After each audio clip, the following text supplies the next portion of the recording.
ತಮ್ಮ ಮುಂದೆ ಪತ್ರಿಕಾಗೋಷ್ಠಿ ಮಾಡುವಾಗ ಶಿವಮೊಗ್ಗದ KDB ಹಗರಣವನ್ನು KHB ಕಾಲೋನಿಯಲ್ಲಿ ಪತ್ರಕರ್ತ ಕಾಲೋನಿಯಲ್ಲಿ ಆಗಿರ್ತಕ್ಕಂಥ ನಕಲಿ ಪತ್ರಕರ್ತರನ್ನು ನೋಂದಾಯಿಸಿ ಸೈಟ್ ಪಡ್ಕೊಂಡ ವಿಷಯವನ್ನು,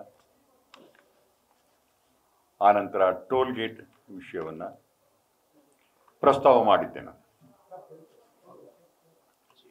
ಅದಕ್ಕೆ ಸಮಜಾಯಿಷಿಯನ್ನು ಕೊಡ್ತಾರೆ ಅಂತೇಳಿ ನಾನು ಭಾವಿಸಿದ್ದೆ. ನನ್ನ ಪ್ರಶ್ನೆ ನೇರವಾಗಿದ್ದದ್ದು ಸಂಸದರು ಮತ್ತು ರಾಜ್ಯ ಅಧ್ಯಕ್ಷ BJP ರಾಜ್ಯಾಧ್ಯಕ್ಷ ವಿಜಯೇಂದ್ರ ಅವರಿಗೆ. ಅಲ್ಲೆಲ್ಲಿ ಕೂಡ ಸನ್ಮಾನ್ಯ ಯಡಿಯೂರಪ್ಪನವರ ಹೆಸರನ್ನು ಪ್ರಸ್ತಾವ ಮಾಡಿರಲಿಲ್ಲ.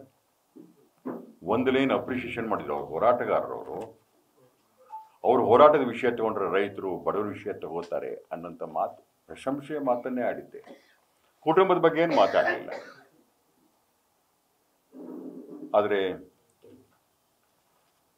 ಗಡಿಬಿಡಿಯಲ್ಲಿ ನನ್ನ ಪತ್ರಿಕಾಗೋಷ್ಠಿಯನ್ನು ಗಮನಿಸದೆ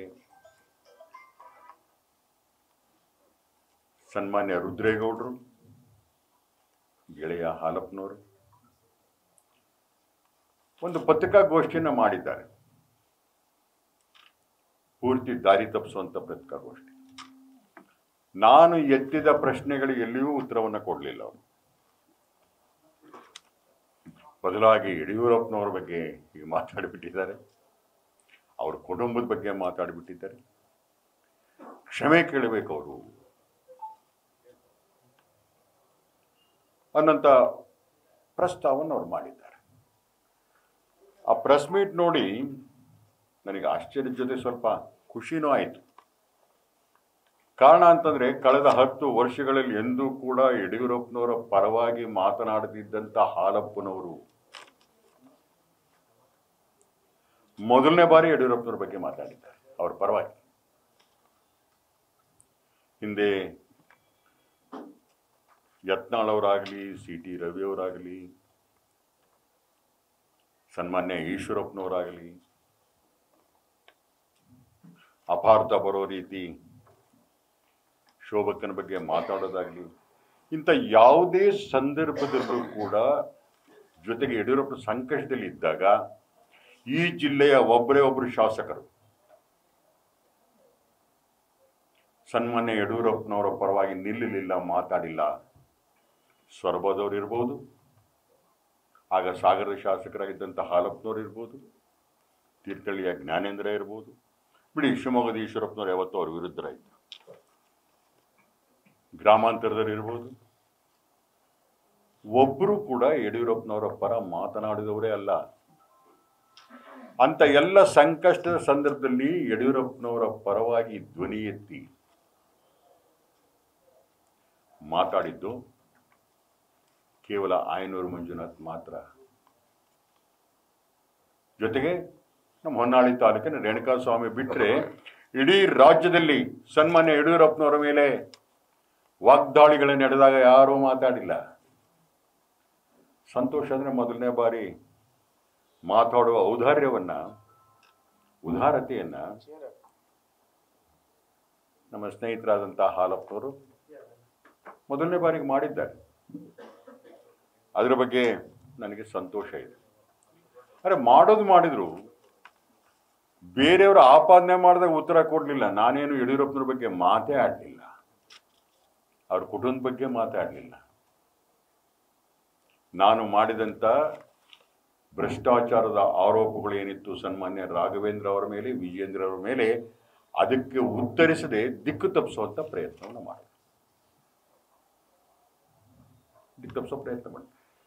KDB ಪ್ರಸ್ತಾವ ಮಾಡಿದೆ, ಉತ್ತರ ಕೊಟ್ಟರು ಅವರು, ಕೊಡಲಿಲ್ಲ. ನಾನು ಬಂಗಾರಪ್ಪನವರ ಬಿಟ್ಟು ಬಂದೆ, ಯಾವತ್ತೂ ಅವ್ರ ಬಗ್ಗೆ ಮಾತನಾಡಲಿಲ್ಲ. ಆಯಂದ್ರು ಮಂಜಣ್ಣವರು ಮಾತಾಡಬಾರ್ದು, ಉಪದೇಶ ಮಾಡೋದು.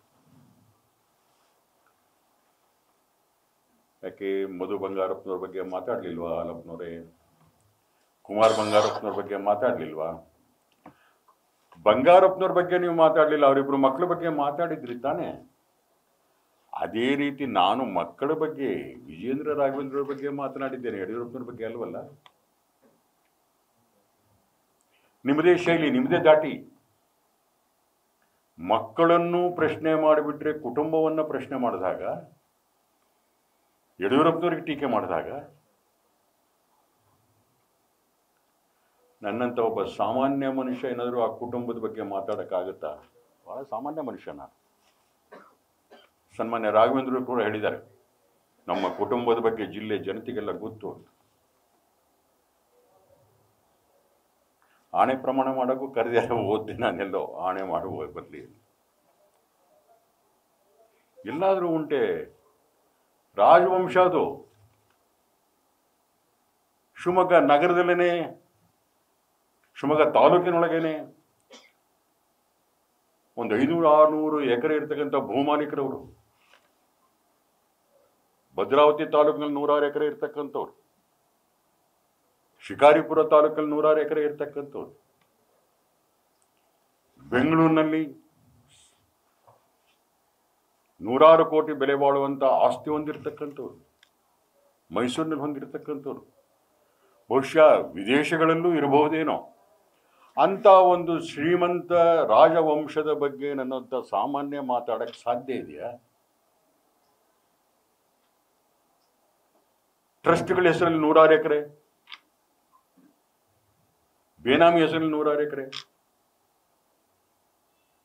ಅಂಥ ಕುಟುಂಬದ ಬಗ್ಗೆ ಮಾತಾಡುವಂಥ ಯೋಗ್ಯತೆ ನನಗೆಲ್ಲಿದೆ?